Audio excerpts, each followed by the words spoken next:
Most e-bikes are made in China, but they don't have the same quality.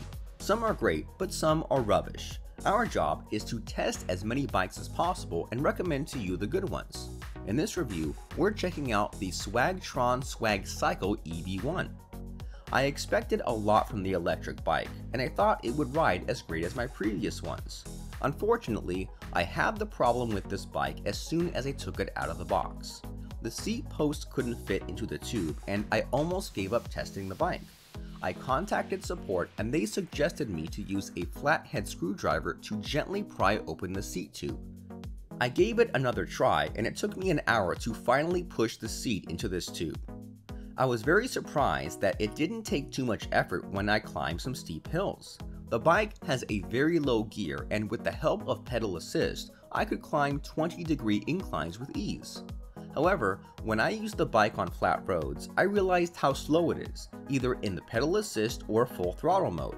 I couldn't follow other riders with a normal folding bike. My average speed on this bike is just around 9 miles per hour. It is significantly slower than the Swagtron SwagCycle Pro. Another disappointment is the battery life. In the full throttle mode, the battery range could reach just over 7 miles.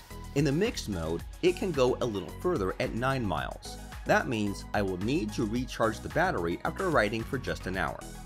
Besides, the SwagCycle is not really small in the folded position. This is because you can only fold down the handle post. Fortunately, it can still fit in my car trunk, so I can transport the bike easily. Last but not least, I don't really like the design of the seat.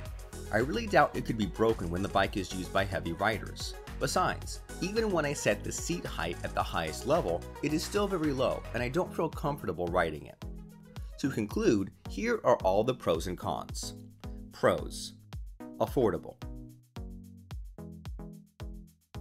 Cons: low battery range, slow, uncomfortable, quality control issue.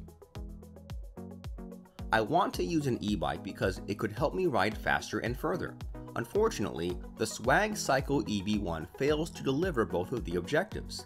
Therefore, we at BikeFolded don't recommend the bike.